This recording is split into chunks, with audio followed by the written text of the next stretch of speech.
Libro de los Jueces, capítulo 4, versículos 1 a 10. Débora, mujer de Lapidot, era una profetisa que en aquel tiempo juzgaba a Israel.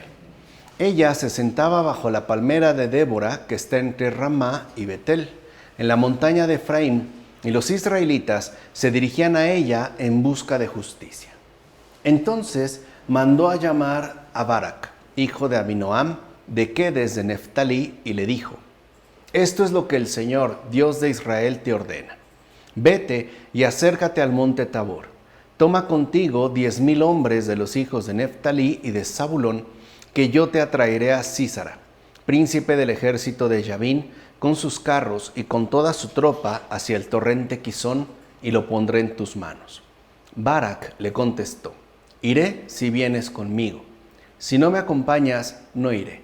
Ella contestó: Te acompañaré sin falta, pero no alcanzarás la gloria en esta expedición que vas a emprender, porque el Señor entregará a Sísara en manos de una mujer.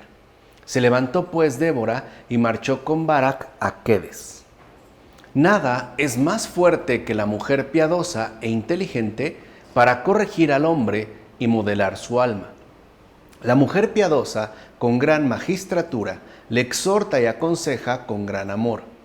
De hecho, la mujer tiene mucha fuerza, tanto para lo bueno como para lo malo. Por eso la mujer debe ser un gran ejemplo para todos, como afirma Juan Crisóstomo en las homilías sobre el Evangelio de Juan. Por otra parte, Madián significa el que pierde el juicio. En efecto, todo aquel que ataca a tu pueblo no piensa en el juicio futuro y en consecuencia se comporta como insensato. Ahora bien, Sísara se interpreta como visión de caballo. En efecto, aquellos que combaten contra tu pueblo no pertenecen a la grey de tus ovejas, sino a la de los caballos, los cuales enloquecen ante las yeguas en celo. Estos caballos están siempre dispuestos al combate, dejándose llevar por su frenético ardor. Y Yabín significa inteligencia. Quien confía en su propia inteligencia y no en la gracia de Dios, se convierte más bien en estiércol de la tierra. En efecto, todos aquellos que se ufanaban de su ejército y fuerza no solo cayeron por tierra, sino que además se convirtieron en estiércol de la tierra, tal y como sucedió con Madián, Sísara y Yabín, como afirma Jerónimo en el Tratado sobre los Salmos. Por último, no desconozcas entonces a Débora, cuya virtud nos mostró la Escritura. Ella no se echó para atrás ante las dificultades, sino que cumplió su cometido perfectamente. En efecto, cuando los judíos eran gobernados por los jueces, ya que no podían ser gobernados con equidad, ni defendidos valerosamente por hombres, y dado que había guerras en diversos lugares, eligieron a Débora para ser gobernados por ella como juez. Y mira que ella sola gobernó en paz y defendió del enemigo a muchos miles. Ciertamente, hubo muchos jueces en Israel, pero antes no existió ninguna mujer juez. Hubo muchos jueces después de Josué, pero ninguno fue profeta. Así pues, el caso de Débora es ejemplar, ya que en ella su juicio está conformado por la sabiduría y fortaleza de Dios. Fíjate bien, una viuda gobierna pueblos, una viuda conduce ejércitos, una viuda elige jefes, decide guerras y ordena triunfos. ¿Qué nos enseña todo esto? Que lo primordial no es la naturaleza, ya que ella no es esclava de la debilidad. En efecto, no es el sexo lo que hace valerosos a los hombres, sino la virtud. Y lo mismo ocurre con las mujeres. No es el sexo lo que las hace débiles, sino la falta de virtud, algo que quizá hoy en día nos está haciendo mucha falta de tener en cuenta. Y para que aprendas que las necesidades domésticas no se apoyan en la fuerza pública, sino en el bien público que ciertamente se gobierna con la ayuda de la educación doméstica, fíjate cómo Débora trae de su propia casa al hijo para ponerlo como jefe del ejército. O sea que una madre, aunque sea viuda, bien puede formar un gran guerrero con su enseñanza doméstica. En efecto, como madre le enseñó, como juez lo ordenó jefe, como mujer virtuosa y fuerte lo instruyó, y como profetisa lo condujo a conducir la victoria. En resumen, toda la victoria del pueblo dependía de esta gran mujer. Así pues, qué grande es la virtud de esta mujer, a la que el propio jefe del ejército le dice: si tú no vienes, no iré. Qué grande es pues la virtud de una madre, ya que en ella está la victoria.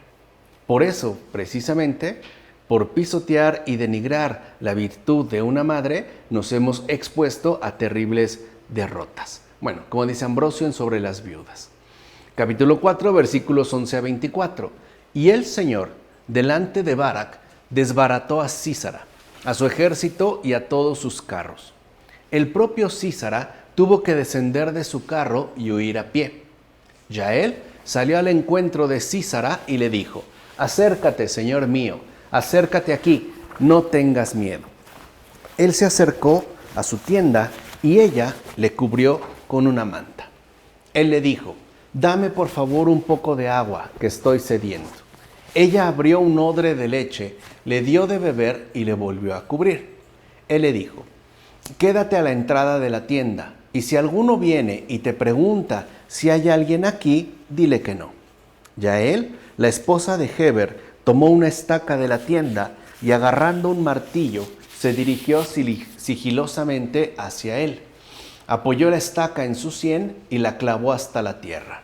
Él, que estaba profundamente dormido por el cansancio, murió. Mientras Barak iba en persecución de Sísara, Yael salió a su encuentro para decirle: ven y te mostraré al hombre que buscas. Se dirigió hacia ella y efectivamente Sísara yacía allí muerto con la espada clavada en su sien. Como ya sabemos, Débora profetizó el resultado de la batalla y fue Yael la que logró el triunfo. Con esto se nos reveló místicamente el nacimiento de la iglesia de entre los gentiles, que intentaba obtener el triunfo sobre el Sísara espiritual, es decir, sobre las potencias adversas. Así pues, no es el pueblo de los judíos, sino Yael, quien consigue la victoria sobre el enemigo. En efecto, el pueblo de los judíos puso en fuga al enemigo, pero no pudo acabar con él con la virtud de la fe. De hecho, podemos decir que debido a su fallo llegó la salvación a los gentiles, y dicha salvación también trajo consigo la victoria sobre los espíritus malignos. En todo caso, la victoria tuvo su comienzo en los antepasados, pero se concluyó en la iglesia. Sin embargo, la iglesia no vence a los poderes adversos con las armas del mundo, sino con las armas espirituales. Solamente estas armas pueden acabar con todo tipo de maldad espiritual. Por eso la sed de Sísara se sació con un vaso de leche, porque él es vencido por la razón, logos, nutricia. En efecto, lo que para nosotros es una comida saludable, en la potencia adversa provoca una enfermedad mortal. Así pues, las armas de la iglesia son la fe y la oración que vencen siempre al enemigo. En verdad, según el sentido místico, la milicia de la fe es la victoria de la iglesia, como afirma Ambrosio en esta bella exposición en Sobre las Viudas. Yael, es decir, la mujer extranjera, de quien la profetisa dijo que la victoria estaría en manos de mujer, es figura de la iglesia, ya que en efecto está compuesta de naciones extranjeras. De hecho, el nombre de Yael significa ascensión, porque no hay realmente otra ascensión por la que se pueda subir al cielo que no sea la de la iglesia de Dios. Ella es la que, mientras asciende de las realidades materiales a las espirituales y de las terrenas a las celestiales, mata a Sísara, que simboliza los vicios mundanos, tan desbocados como un caballo. Y lo mata con una estaca, es decir, lo derriba con el poder y la destreza del madero de la cruz.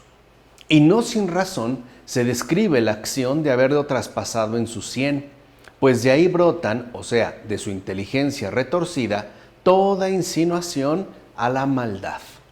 Así pues, Yael, figura de la iglesia, es la que finalmente entrega el sueño eterno a Sísara, rey de los vicios, como afirma Orígenes en las homilías sobre jueces. Y es muy importante de tener en cuenta que en efecto el demonio es eso, una inteligencia retorcida, la cual es vencida por medio de la cruz del Señor. Por último, con este pasaje se nos deja en claro que los grandes acontecimientos son obra de Dios. En efecto, solo Él ha realizado grandes acontecimientos por medio de algunas personas humildes, con el fin de que la obra realizada por la mano del cielo no fuera atribuida a la fuerza humana. Ciertamente, por eso fue abatido el jefe Sísara por Débora, a pesar de haber hecho temblar al ejército israelita. Afirma Salviano el presbítero sobre el gobierno de Dios. Bueno, capítulo 5, versículos 1 a 31. Aquel día, Débora y Barak, hijo de Abinoam, cantaron así: Cuando se sueltan las cabelleras en Israel y el pueblo se apresta voluntario, bendecid al Señor. Reyes, escuchad. Príncipes, prestad atención. Voy a cantar al Señor. Voy a entonar un himno al Señor, Dios de Israel. Arriba, arriba, Débora. Arriba, arriba, canta tu canción. Levántate, Barak, apresa a tus cautivos, hijo de Abinoam. Los que vivían aislados acudieron a sus príncipes. El pueblo del Señor se presentó con sus esforzados. En realidad, la que canta, abeja tiene que ser, pues su obra es de tal naturaleza que tanto los reyes como la gente corriente la usan para curar. Débora efectivamente significa abeja, aunque también canta con ella Barak, que significa fulguración. Y este cántico preludia y festeja ya la victoria, es decir, la consumación de lo perfecto. ¿Y qué es la consumación de lo perfecto? El Señor Jesucristo. Como dice Orígenes en los comentarios al Cantar de los Cantares. Además, fíjate bien que aquí se llama reyes a aquellos que son convocados a oír la palabra de Dios. Así pues, alégrate, pueblo de Dios, cuando escuchas cómo se menciona el título de tu nobleza. Sois por tanto reyes, ya que Cristo es nuestro Señor, Rey de reyes y Señor de los señores, como se afirma en la primera carta a Timoteo. Pero así como os alegráis con el título de vuestra nobleza, así también es necesario que sepáis cómo debe orar cada uno de vosotros para llegar a ser rey en verdad. Mira, el hecho de que Cristo reine en ti es lo que hace que seas rey de todo, ya que uno es llamado rey si de hecho reina. ¿En qué consiste entonces tu reinado? En que Cristo reine en ti. Es decir, si en ti reina el alma y el cuerpo obedece, si pones bajo el yugo del Espíritu las concupiscencias de la carne, y si dominas toda clase de vicios con los frenos de la sobriedad, entonces con toda razón se dirá de ti que eres rey. De hecho, cuando hayas llegado a ser de este modo, entonces serás llamado dignamente rey, pues es Cristo quien reina en ti. Un reinado que no le debemos negar al Señor en estos tiempos, como afirmó Orígenes en las homilías sobre jueces. En todo caso, arriba Débora, aumenta la justicia y confirma al pueblo. Levántate para gloria de Dios y salvación de la gente. También tú, Barak, y apresa a tus cautivos. Levántate y preséntate como Moisés, a quien también se le dijo, ponte junto a mí. Así pues, recobra tus fuerzas y levántate. Levántate y di, el Señor es mi fuerza. Tú y Débora, hombre y mujer, animen a la gente frente a sus enemigos, es decir, enséñenles cómo debe obedecer el alma a Dios. Y esta es una tarea que corresponde tanto al hombre como a la mujer, el enseñarle a la gente cómo debe obedecer el alma a Dios. La tarea es ardua, pero no desfallezcan, pues siempre les acompaña la miel del Espíritu, la cual sana las heridas y endulza nuestros esfuerzos, como afirma Procopio de Gaza en el comentario sobre Jueces. Capítulo 6, versículos 1 a 10. Los israelitas hicieron el mal a los ojos del Señor, que los entregó en manos de Madián durante 7 años. Madián trató a Israel con mano dura. Ante su acoso, los israelitas se valieron de las cavernas, cuevas y guaridas que hay en las montañas. La tierra está en paz mientras el pecado está en sosiego. Por eso se dice que la tierra se perturbó cuando los pecados comenzaron a remover y a desordenar las almas de la gente. En efecto, los israelitas hicieron el mal a los ojos del Señor y Madián cayó sobre ellos durante 7 años. Esto sucedió cuando los israelitas comenzaron a despreciar los mandamientos divinos. En tal caso, los enemigos se hicieron más fuertes y más vigorosos. Ahora bien, contra aquel primer pueblo, los que se levantaban contra él eran enemigos corporales. Pero contra nosotros, que somos llamados el Israel según el Espíritu, se levanta más bien un enemigo espiritual. Este aparece siempre cuando despreciamos los preceptos de Cristo. En efecto, cuando esto sucede, se forma contra nosotros un grupo más fuerte de demonios que desata su furia. ¿Por qué sucede esto? Porque a través de nuestro desprecio quedamos separados de la gracia de Dios. Algo que deberíamos de meditar en torno a nuestra situación actual, como afirma Orígenes en las homilías sobre Jueces. Capítulo 6, versículos 11 a 18. Vino un ángel del Señor y se sentó bajo la encina que había en Ofrá y que pertenecía a Joás, de los Abiezer. Mientras Gedeón, su hijo, desgranaba el trigo en el lagar para esconderlo de Madián, el ángel del Señor se le apareció y le dijo: El Señor está contigo, valiente. Cuando Gedeón estaba desgranando el trigo en el lagar bajo la encina, recibió el oráculo de liberar al pueblo de Dios de los poderes extranjeros. Esto no tiene nada de extraño, ya que, encontrándose a la sombra de la que ya entonces era la Santa Cruz, y por ende la venerable sabiduría, con Gedeón se anunciaba la separación del grano de la paja inútil. Recuerden que estaba en esto precisamente Gedeón. Estos granos de trigo, probados como por la vara de la verdad y despojándose por lo tanto de todo lo superfluo, se reúnen en la iglesia como en el lagar. En efecto, la iglesia es el lagar de la fuente eterna, como afirma Ambrosio en el Espíritu Santo. En todo caso, también podemos ver que a través de Gedeón se anunciaba ya el misterio de la futura encarnación. En efecto, con la encarnación se abandonaron los excesos del hombre viejo, es decir, la inutilidad de todas sus obras, y apareció la fuente eterna de la vida celestial, como afirma Cesario de Arles en un sermón. Capítulo 6, versículos 19 a 24. Gedeón fue a preparar un cabrito y unos panes ácimos con un efá de harina. Luego, colocando la carne en un canasto y la salsa en una cazuela, se lo llevó hasta debajo de la encina y allí se lo ofreció. El ángel de Dios le dijo: Toma la carne y los panes ácimos, déjalos sobre esa roca y derrama la salsa por encima. Él así lo hizo. El ángel del Señor alargó el extremo del cayado que tenía en su mano, tocó la carne y los panes ácimos, y salió de la roca un fuego que consumió la carne y los panes. Luego el ángel del Señor se retiró de su presencia. Parece que con esta señal se declara que aquella piedra prefiguraba tipológicamente el cuerpo de Cristo, ya que está escrito: bebían de la piedra que los seguía y la piedra era Cristo, en la primera carta a los Corintios.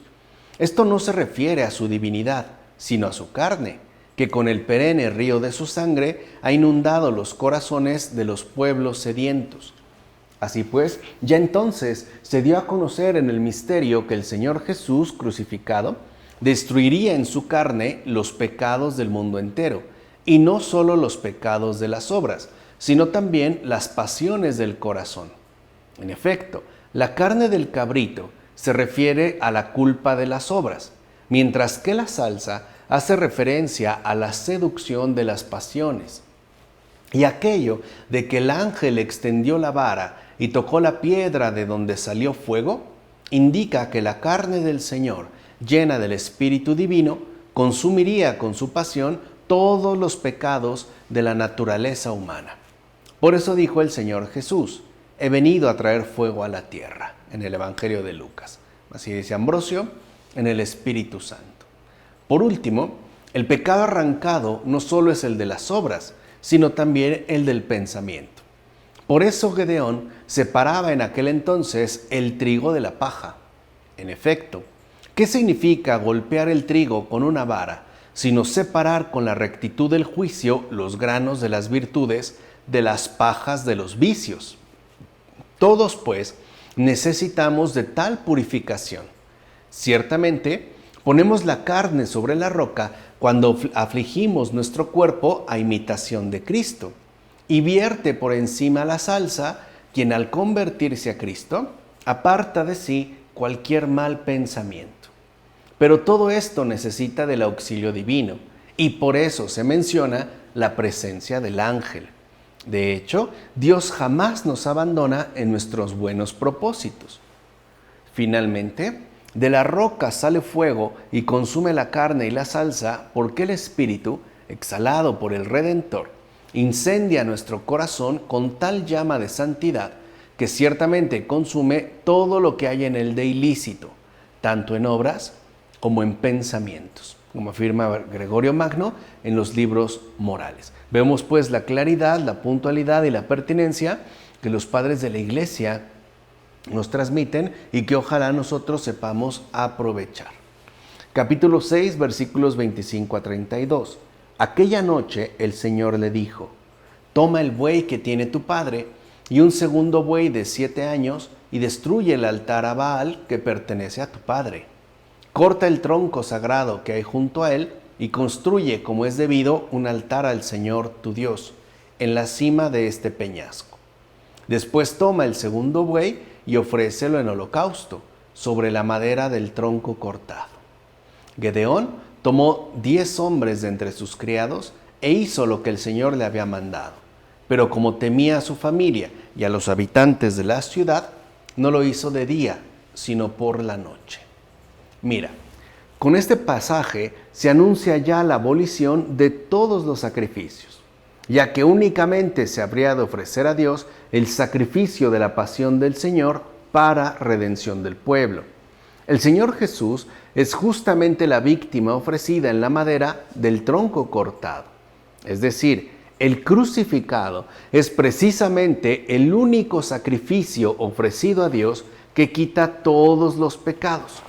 En efecto, solo Jesús es el sacrificio por los pecados, la única ofrenda voluntaria y, por supuesto, la única víctima inmaculada, como afirma Ambrosio en el Espíritu Santo. Algo que también tendríamos que meditar a fondo en torno a los sacrificios, qué es realmente lo que se ofrece, o por el contrario, qué es aquello que Dios mismo ha ofrecido en carne propia, en términos efectivamente de sacrificio, en tanto única ofrenda voluntaria y evidentemente también en tanto única víctima inmaculada. Capítulo 6, versículos 33 a 40. Gedeón dijo a Dios: si tal como has prometido, te vas a servir de mí para salvar a Israel, mira, voy a poner un vellocino de lana en la era. Si el rocío cae solo sobre el vellocino y toda la tierra queda seca, sabré que te vas a servir de mí para salvar a Israel, tal como lo has prometido. Así fue. Cuando se levantó al día siguiente, escurrió el vellocino y llenó un cuenco de agua con el rocío que extrajo de él. Gedeón dijo de nuevo a Dios: no te enfades conmigo si te hablo una vez más para probarte. Haz el favor de que esta vez solo el vellocino permanezca seco, mientras que el rocío caiga en toda la tierra. Así lo hizo el Señor aquella noche. Solo el vellocino permaneció seco, mientras que el rocío había caído sobre toda la tierra. Quizá alguien pueda comentar si no parece ser un incrédulo quien, informado por las repetidas señales, todavía pedía más. Pero ¿cómo puede tratarse de un indeciso quien precisamente anunciaba los misterios de Dios? En efecto, Gedeón no era ni indeciso ni incrédulo, sino previsor para que nosotros no dudáramos. ¿O acaso no es verdad que su oración obtenía su efecto? ¿De dónde se habría sentido seguro para emprender la batalla, sino de las respuestas recibidas? El rocío recibido era pues la palabra de Dios que desciende a la tierra, como afirma Ambrosio en el Espíritu Santo. y no fue sin motivo que Gedeón pusiera el vellocino en la era, ya que allí es donde se da la recolección del trigo. Y ya que la mies es abundante, pero los obreros son pocos, como afirma el Señor en el Evangelio de Mateo, con este gesto se anunciaba la fe en el Señor, la cual habría de ser fecundada con la mies de las virtudes, como dice también Ambrosio. Además, tampoco fue casual que Gedeón exprimiera el vellocino y que su rocío lo echara en un barreño hasta llenarlo de agua. Pero no fue él quien lavó los pies de nadie con aquel rocío, ya que esta prerrogativa le estaba reservada al único capaz de poder limpiar la suciedad de todos. En efecto, solo al Hijo de Dios le correspondía tal reivindicación. Así pues, los pueblos gentiles eran vencidos porque lo que había en ellos era todavía sequedad. E Israel venció porque el rocío aún permanecía en el vellocino. Pero acudamos al Evangelio y veamos toda la verdad. Allí leo que mi Señor se despoja de su vestido y se ciñe una toalla, echa agua en un barreño y lava los pies de sus discípulos. Aquel rocío celestial era pues esta agua. De fondo se profetizaba entonces lo siguiente: el Señor Jesús lavaría los pies de sus discípulos con aquel rocío celestial, como afirma Ambrosio en el Espíritu Santo. Así pues, lo que hizo aquel Gedeón tenía por meta a Cristo. En efecto, Gedeón pidió un signo al Señor, el cual consistía en colocar un vellocino en la era y que lloviendo solo se mojase él, quedando seca la era. Pero también le pidió al Señor el signo contrario, es decir, que mojándose la era al llover, quedase solo el vellocino seco. Esto simbolizó que el primer pueblo de Israel, como el vellocino seco, colocado en la era, es decir, en medio del orbe de la tierra. Por tanto, el mismo Cristo descendió como lluvia sobre el vellocino, estando aún seca la tierra. Y por esto dijo: no he sido enviado sino a las ovejas que perecieron de la casa de Israel, en el Evangelio de Mateo. De allí eligió a la madre de la que había de tomar la forma de siervo en la cual apareció a los seres humanos. Y de allí tomó también a sus discípulos. Estos, cuando fuese tiempo de llover sobre la era, también irían a las otras ovejas, las cuales no provenían del antiguo pueblo de Israel, ya que, como dijo el Señor, también tengo otras ovejas que no son de este redil, y también tengo que traerlas para que haya un solo rebaño y un solo pastor, así en el Evangelio de Juan. De este modo descendió la lluvia sobre el vellocino, quedando aún seca la tierra. A final de cuentas, habiendo quedado seca de la gracia de Cristo la nación judía, fue inundado todo el orbe en todas las gentes por las nubes llenas de la gracia cristiana. Así pues, creo que la nación judía fue simbolizada bajo el nombre de vellocino, o porque había de ser despojada de la autoridad de la enseñanza, como se despoja a la oveja de su vellocino de lana, o bien porque retenía en lugar secreto la misma lluvia, la cual, llegado el momento, sería derramada sobre todo el orbe, como afirma Agustín en las narraciones sobre los Salmos. Y algo aquí creo que es importante de tener en cuenta. Mediante este gesto, con Gedeón, se reconoce cómo el obrar de Dios, en un primer lugar, se concentra en un lugar particular, el vellocino, es decir, el pueblo judío, derrama su gracia y toda la tierra alrededor está seca. Pero después, como el propio Gedeón también lo muestra, ocurre lo contrario.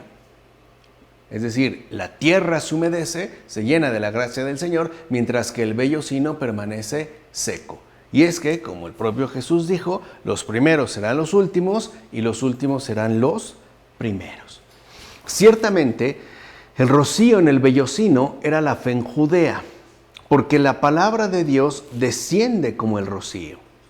Por eso, cuando todo el orbe se agostaba con el calor inútil de la superstición de los gentiles, entonces tenía lugar el rocío celestial de la aparición en el vellocino, es decir, en Judea.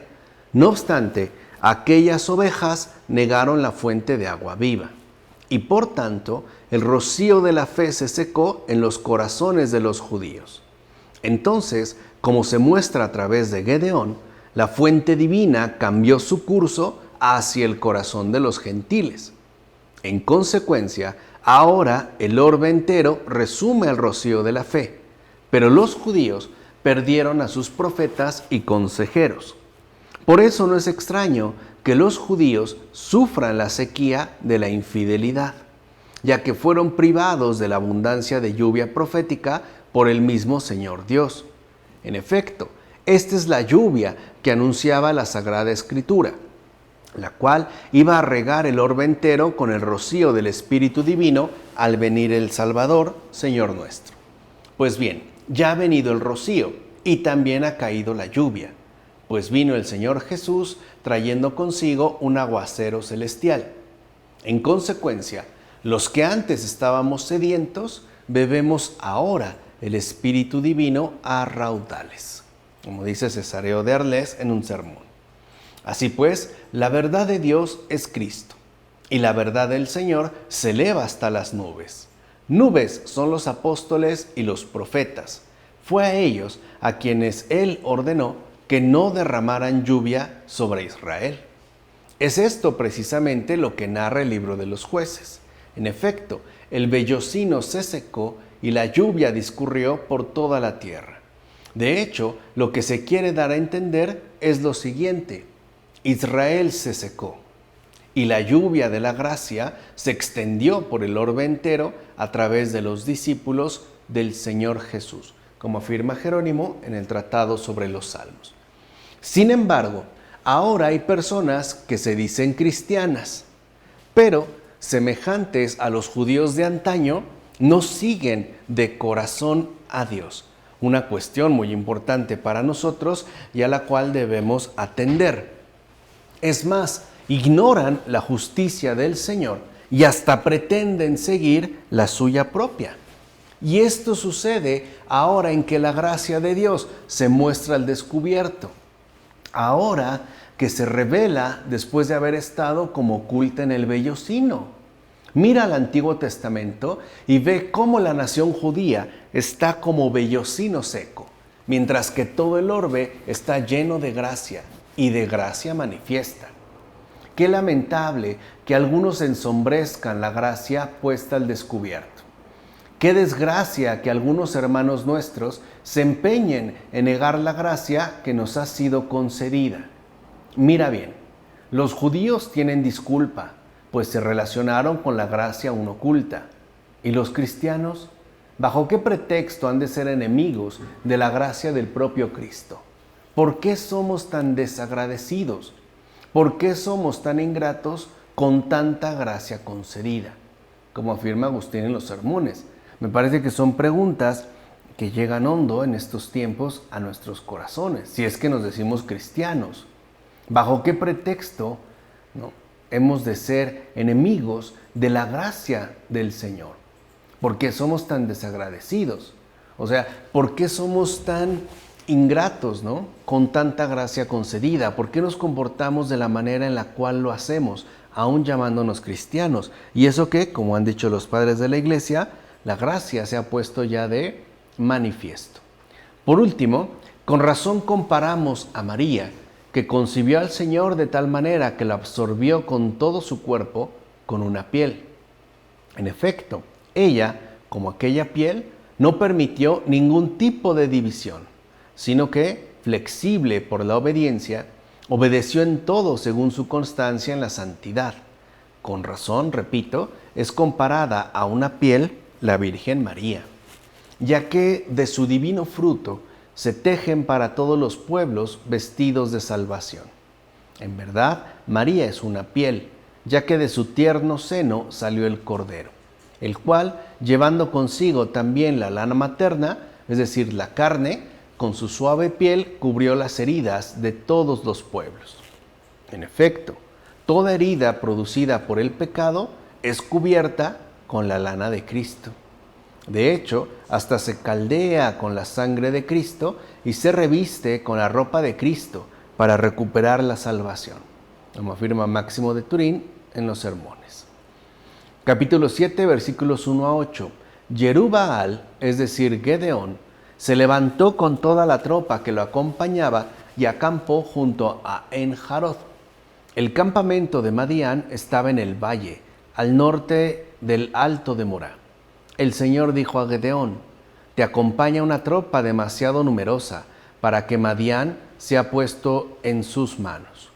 No vaya a ser que Israel se gloríe frente a mí diciendo: me he salvado con mis propias fuerzas. Así que se habla de modo que todo el pueblo te escuche y diles: quien tenga miedo o esté tembloroso, que se vuelva y baje enseguida del monte Gilboa. Se retiraron de la tropa 22,000 y quedaron 10,000.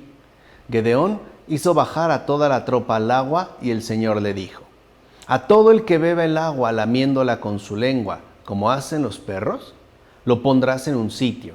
Y a todo el que se incline sobre sus rodillas para beber, lo pondrás en otro. El número de los que bebieron agua lamiéndola con su lengua fue de 300. Todo el resto de la tropa se inclinó sobre sus rodillas para beber, acercando sus manos a la boca. Y dijo el Señor a Gedeón: con los 300 hombres que han bebido lamiendo, os salvaré. Y pondré a Madián en tus manos. Todos los demás que se marchen, cada uno a su sitio. Que a Gedeón se le indicara ir a combatir contra miles de bárbaros con un pequeño ejército, tuvo el siguiente propósito: que no pudieran reclamar aquella victoria como suya porque provenía del cielo. Que escuchen esto todos los presuntuosos, que lo oigan con toda claridad los grandes de este mundo. ¿Quién en efecto será capaz de proclamar que sea salvado por sus propias fuerzas? ¿Acaso hemos de blasfemar contra Dios también nosotros?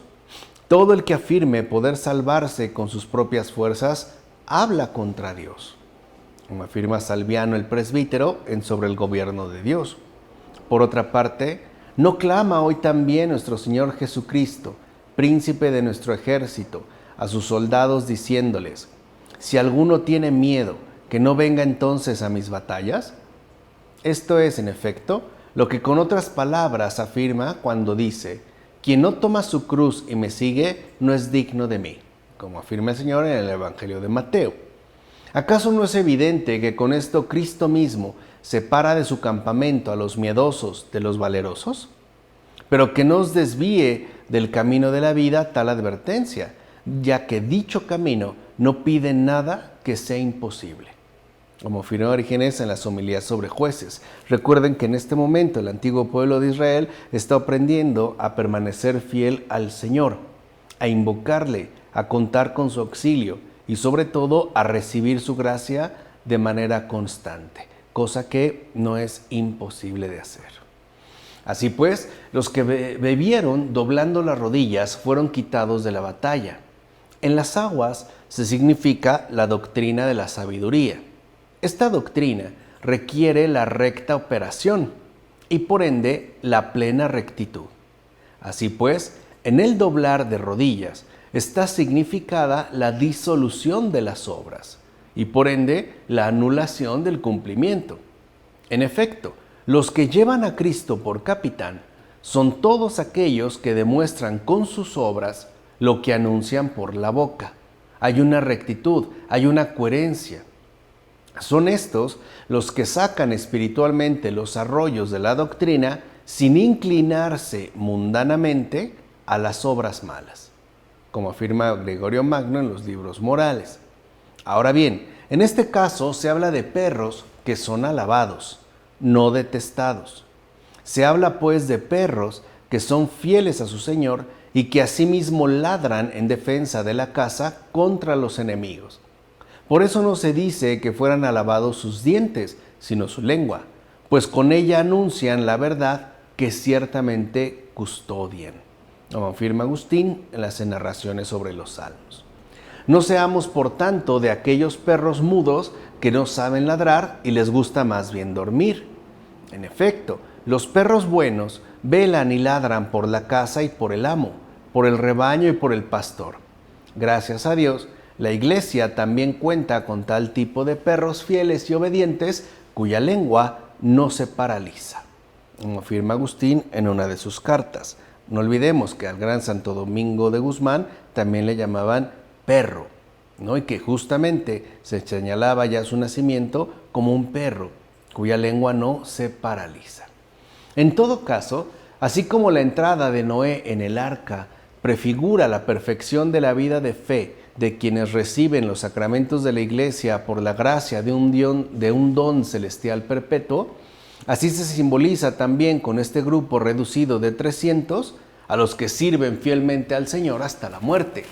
Así pues, con el ejemplo de Gedeón y sus 300 hombres, se nos dice que sí podemos salir vencedores de las adversidades del mundo y de nuestros propios vicios con ayuda del Señor, es decir, con la fe en la cruz del Señor, como afirma Beda, desde el principio del Génesis hasta el nacimiento de Isaac. Capítulo 7, versículos 9 a 25. Cuando llegó Gedeón, un hombre estaba contándole a otro un sueño. He tenido un sueño en el que una hogaza de pan de cebada iba rodando por el campamento de Madián. Llegaba hasta esta tienda y chocaba contra ella levantándola por los aires hasta desplomarse en el suelo. El otro le respondió: esto no es sino la espada de Gedeón, el hijo de Joás el israelita, pues Dios ha puesto en su mano a Madián y todo este campamento. Cuando Gedeón escuchó la narración de ese sueño y su interpretación, se postró.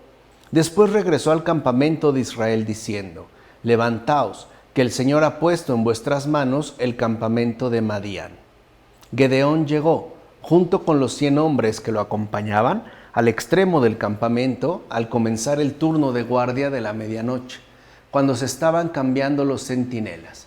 Entonces tocaron las trompetas mientras hacían pedazos los cántaros que llevaban en sus manos. Los 3 grupos tocaron las trompetas, rompieron los cántaros y sostuvieron con su mano izquierda las antorchas a la vez que tocaban las trompetas con la derecha y gritaron: la espada del Señor y de Gedeón. Cada uno de ellos permanecía inmóvil en su sitio alrededor del campamento. La gente del campamento huía gritando y dando grandes alaridos. Apresaron a 2 príncipes madianitas, a Oreb y Zeeb. Mataron a Oreb en roca de Oreb y a Zeeb en lagar de Zeeb. Persiguieron a los madianitas y trajeron a Gedeón las cabezas de Oreb y Zeeb desde el vado del Jordán. Esta batalla contra los madianitas, como mencionó el profeta Isaías, es una comparación con el advenimiento del Señor.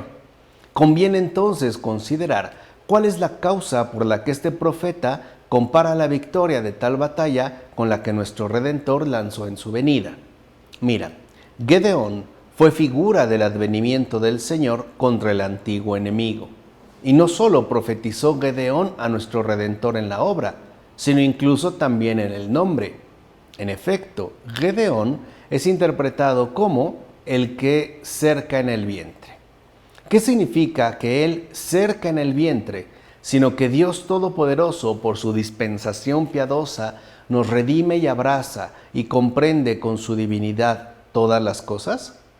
Y asimismo con su humanidad se encierra dentro del vientre de la Virgen. En este vientre fue encarnado, no encerrado. En efecto, en él quedaron como cercadas todas las cosas, como dice Gregorio Magno en los libros morales.